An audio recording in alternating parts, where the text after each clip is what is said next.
RTI, Samoto et Air Côte d'Ivoire vous offrent Immersion Mode.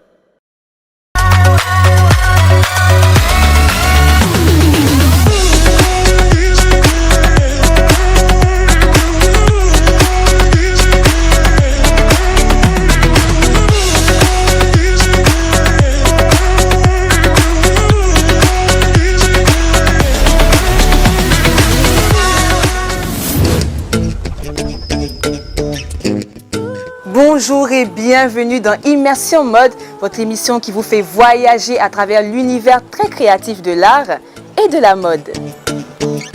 Au sommaire de cette émission, immersion dans le quotidien du créateur Reda Fawaz. Comment arrive-t-il à s'imposer dans l'univers très sélect de la mode? Il nous parle de tout. Ensuite, petit moment de bien-être avec la magnifique Isabelle Moreno. Puis, nous irons au plateau assister à l'expo-vente Les couleurs de la paix de Jacob Leu. Et pour conclure, le défilé du rêve à la réalité de Reda Fawaz. Celui que nous avons le privilège de recevoir aujourd'hui fait partie des plus talentueux de sa génération. Designer, créateur d'ambiance, décorateur, wedding planner, Reda Fawaz est un artiste aux multiples facettes. Sans plus tarder, immersion dans son quotidien.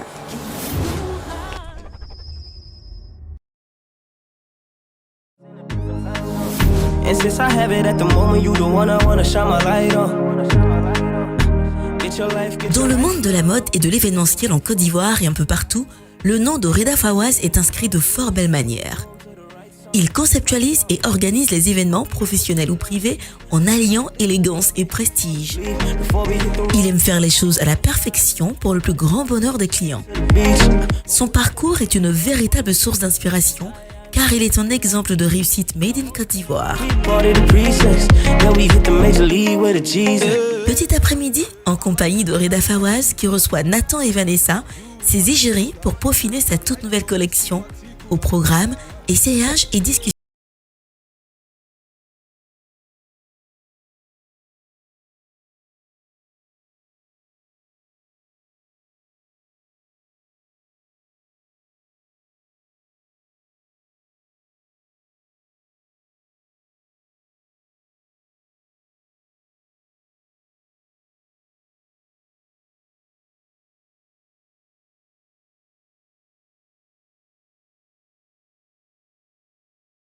Créativité pour prendre forme. C'est avec un brin de curiosité qu'on découvre les croquis. Expliquez-nous s'il vous plaît les différentes étapes de confection. C'est une robe très simplifiée, donc c'est une matière simple, mais une matière très classe et luxueuse. Donc en fait, on va embellir cette robe avec une dentelle, on va dire une dentelle incrustée, d'où qu'on va découper la matière pour avoir des motifs, et c'est en fonction de ces motifs qu'on va monter sur la robe. Donc on va créer la matière sur la robe. Voilà, pour lui donner le côté glamour et soirée par rapport au perlage et aux strass qui sont travaillés sur la dentelle.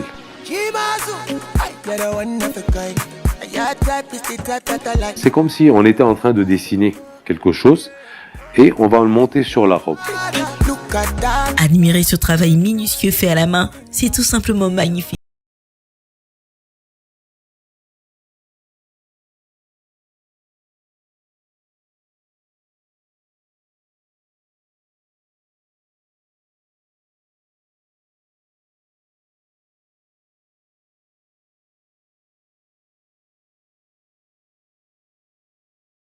On se demande bien d'où vous tirez votre inspiration.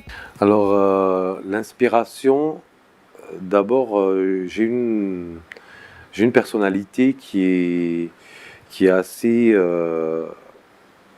basée sur énormément de simplicité. Donc, tous mes créas se font selon moi, ma personnalité, comment je vois les choses, comment je pense. Et c'est comme ça que j'arrive à créer. C'est un peu ma personnalité qui ressort dans ce que je crée. Après plus de 10 ans dans l'événementiel, décorateur, fleuriste, créateur d'ambiance, wedding et event planner, bon nombre de personnes se demandent pourquoi vous êtes devenu styliste de mode. Alors ça, c'est une force, on va dire, c'est une force intérieure que moi j'ai, dans le principe de ma vie, de me lancer des défis, c'est-à-dire de pouvoir faire énormément de choses pour évoluer. D'où, c'est juste une question, on va dire, d'ambition et d'organisation. C'est très important quand on parle d'organisation. Je suis polyvalent, c'est-à-dire que je peux être aujourd'hui le créateur sur la grande scène de mode en très haute couture.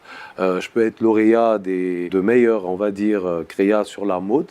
Et comme étant l'un des meilleurs décorateurs et event, on va dire, ici en Afrique. Je pense que personnellement, la mode, c'est quelque chose que j'avais voulu faire dès mon jeune âge. Et les années ont passé, je suis devenu ce grand décorateur, ce grand wedding planner. J'ai décoré les meilleurs setups de fashion event ici en Afrique. À un moment venu de ma vie, donc j'ai dit, bon voilà, je me lance dans la mode. Quelque chose qu'on m'avait pas permis de le faire étant jeune. Voilà, et il arrivait à un moment, et c'était en 2010, on va dire, l'an 2010, que je me décide de rentrer dans la mode. Et je pèse le bon et le pour en me disant que bon voilà, je fais un choix. Je fais un choix de la mode, et peu importe le sacrifice que ça va faire, c'est-à-dire qu'il y avait un prix à payer, et j'ai payé ce prix. Je suis rentré dans la mode.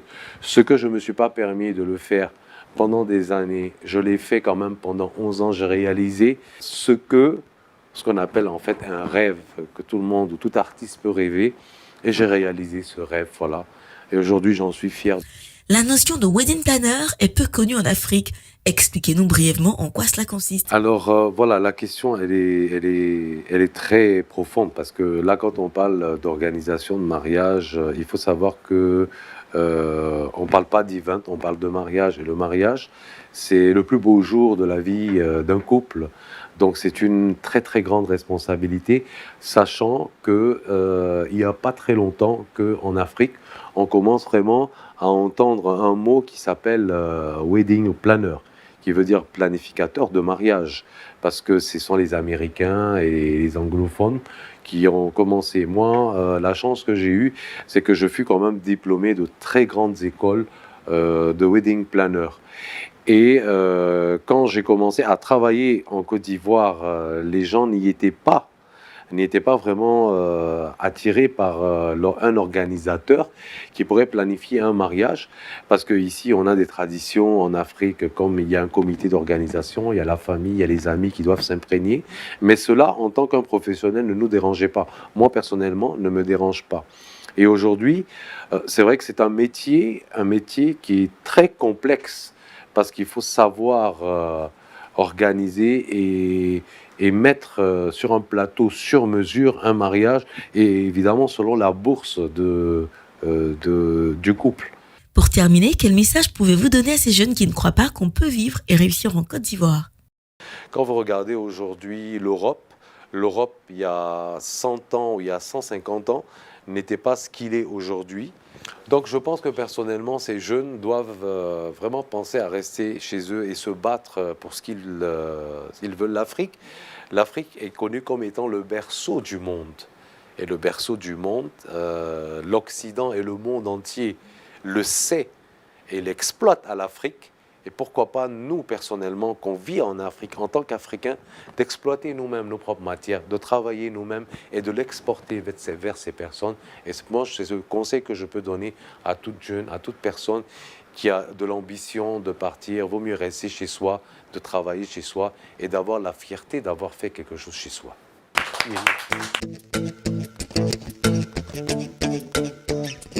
Sublimer un regard, magnifier un corps, embellir un visage, Isabelle Moreno en a tout simplement le secret. Nous la recevons dans Guest In, où elle nous parle de beauté et de style vestimentaire.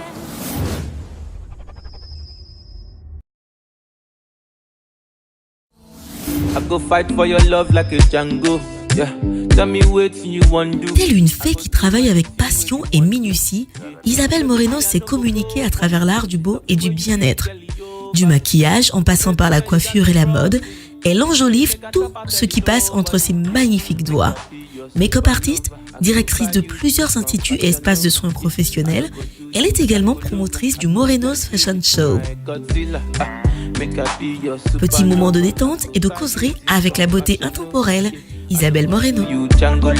Chut, il ne faut surtout pas réveiller la styliste Coco Eleganza en pleine séance massage. Bonjour Isabelle, présentez-vous pour ceux qui ne vous connaissent pas encore. Alors je suis juste Isabelle Moreno en Côte d'Ivoire, à Abidjan.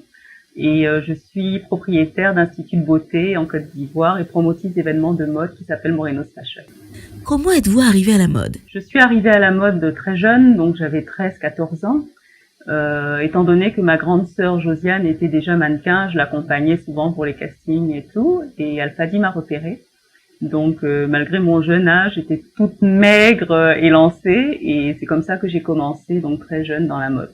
J'ai arrêté à 27 ans parce que j'étais enceinte de mon fils. Comment s'est faite votre reconversion? Alors, il faut dire que j'ai fait des études en fait de biologie. Et après, j'ai bifurqué en école de commerce. Et quand j'ai commencé ma vie de professionnelle, j'ai commencé dans le négoce de café cacao. Et ensuite, j'ai fait un peu d'événementiel. Mais étant donné que je venais d'avoir mon enfant et que vraiment c'était très très prenant, j'ai décidé donc de me reconvertir et d'essayer quelque chose qui me passionnait, même si c'était éphémère, en me disant je fais ça le temps d'élever mon fils jusqu'à ce qu'il a 5 ans, des choses comme ça, et ensuite je serais repartie en entreprise. Mais finalement, c'est une activité qui m'a tellement apporté, je veux dire, je me suis tellement retrouvée, mais vraiment pleinement dans ce que je faisais, et jusqu'à présent, que j'ai jamais arrêté, et je suis passionnée encore une fois par ce que je fais. Quels sont les obstacles que vous avez rencontrés? Alors, c'était un choix assez facile. Je t'explique pourquoi. C'est parce que c'était un risque que je prenais, mais c'était quand même un risque mesuré. Parce que j'étais quand même soutenue par mon époux. Donc, il avait accepté que que je recule un peu pour mieux sauter plus tard. Et donc, bon, j'avais pas gros risque. Je veux dire, j'avais décidé de faire du maquillage. C'est vrai que ça choquait des gens qui me disent mais comment Isabelle passe d'un bon salaire pour devenir maquilleuse? C'était pas très valorisant, mais je me suis quand même entêtée et puis je l'ai fait et j'ai jamais regretté. Donc je pense que c'est le seul obstacle que j'ai connu parce que tout de suite les dames ont adhéré, j'ai eu plein de clientes et finalement le métier de la mode et le métier de maquilleuse est devenu un métier très très à la mode. En ce moment, on a plein de make-up artistes et je peux dire que de ce côté-là, j'ai quand même été le précurseur. On touche un peu à tout. Donc, on va avoir toutes sortes de soins qui sont donc recommandés pour le bien-être et pour la beauté.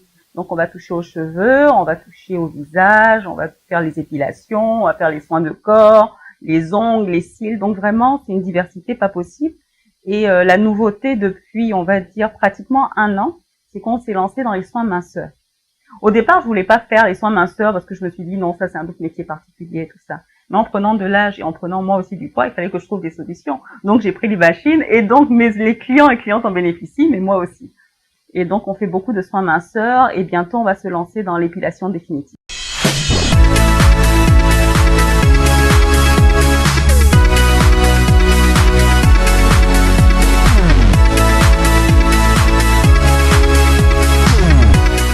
Comment est né Morenos Fashion Show?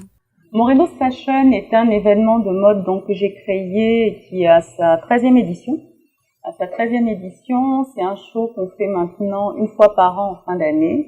Donc la prochaine édition aura lieu le 7 décembre. Et c'est un moyen pour moi non seulement d'inviter mes clients, de faire de la promotion pour Morenos, parce que c'est Morenos qui organise Morenos Fashion. Donc j'invite mes clients, on a des sponsors qui eux aussi invitent leurs clients et partenaires. On a plein de monde et ça rassemble quand même pas mal de personnes. Il y a 800 personnes à peu près à chaque fois. Et ça permet donc à des artistes, à des stylistes et à des accessoiristes de proposer aussi ce qu'ils savent faire. Donc je pense que c'est une belle fête où tout le monde est content et c'est mon petit bébé que j'aime encore.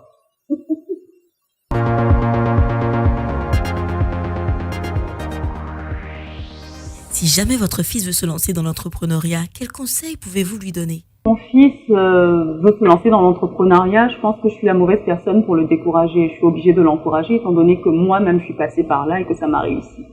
Donc bien sûr, j'espère qu'il le fera avec passion parce que quand on fait quelque chose avec passion en général, on réussit toujours ou alors on tend vers la réussite. Et ça, c'est pas qu'à mon fils que je donne ce conseil, c'est vraiment à tout le monde.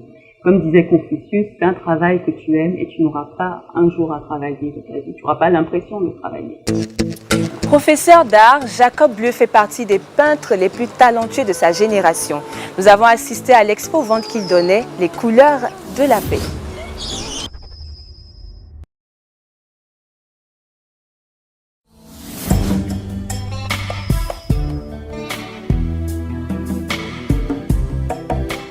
Marco Bleu a un nom qui rime avec talent, audace et créativité. Enseignant, artiste peintre, photographe et écrivain, il est une icône de la culture. Il a été élevé au rang de chevalier dans l'ordre du mérite culturel ivoirien.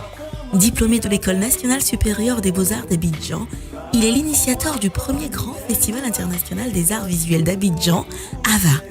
L'équipe d'Immersion Mode a pu prendre part à l'exposition de l'artiste. Il nous donne plus d'infos. Cette exposition que j'ai intitulée Les couleurs de la paix est une exposition qui permet de mettre en évidence des œuvres d'art qui sensibilisent à la paix parce que nous sommes dans un pays qui a connu plusieurs situations assez difficiles et nous sommes à l'orée de 2020 et donc j'ai décidé en tant qu'artiste de mettre en avant tout ce qui a un lien avec la paix, avec la cohésion sociale, avec la fraternité. Donc nous avons des œuvres ici présentes qui parlent, je dirais, qui présentent ces différents aspects-là de la vie en société et sur le plan humain, sur le plan également culturel, parce qu'il y a des œuvres ici qui présentent des masques qui se retrouvent, de différents peuples qui se retrouvent, ainsi de suite, parce que la paix n'est pas seulement entre les hommes, mais c'est aussi au niveau culturel. Comment peut-on définir votre style d'expression? Je fais de l'art contemporain tout court, parce que je me sers de tout matériau, la peinture à l'huile, la peinture acrylique, les collages et tout ce qui est technique mixte également. Voilà. Donc je me laisse aller. C'est vrai que dans les œuvres qui sont ici présentes, nous avons quelques éléments de figuration parce qu'il y a du figuratif et tout, pour que les gens puissent quand même comprendre. Parce que si je mets juste que des couleurs pour dire, bon voilà, c'est cela la paix ou bien c'est ce qui exprime la paix, ça va être difficile en termes de perception. Or, nous avons besoin de communiquer, nous avons besoin de faire en sorte que les gens comprennent la nécessité d'aller à la paix, la nécessité de vivre ensemble, la nécessité d'être dans une sorte de cohésion sociale et de fraternité. Quels sont vos projets dans l'immédiat?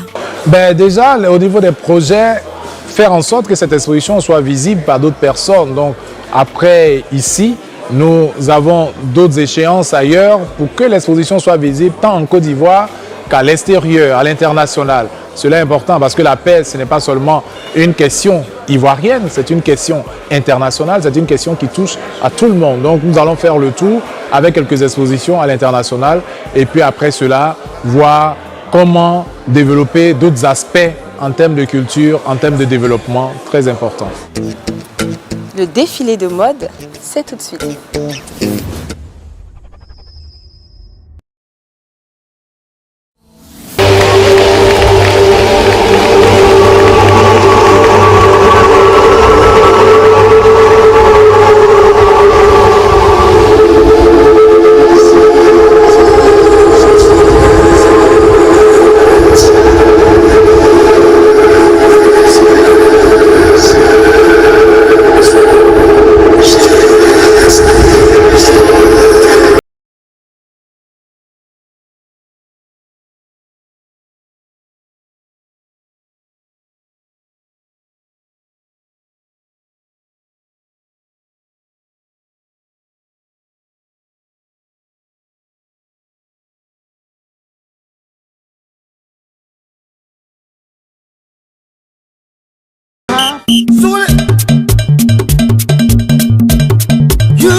touristique, architecturale, terre fabuleuse qui abrite 5 sites, patrimoine mondial de l'humanité. Le Liban et ses villes forment l'un des plus beaux écrins de l'Odyssée humaine. Depuis l'aurore des temps, l'humanité y a déposé ses richesses. Vous offrir ce voyage, c'est vous offrir une part de nous-mêmes.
Un artiste qui ne rêve plus est un artiste qui ne vit plus, tout simplement. Croyez en vos rêves et donnez-vous la capacité d'y arriver. C'est sur ces mots que je vous dis à la semaine prochaine. Bye. La RTI, Samoto et Air Côte d'Ivoire vous ont offert Immersion Mode.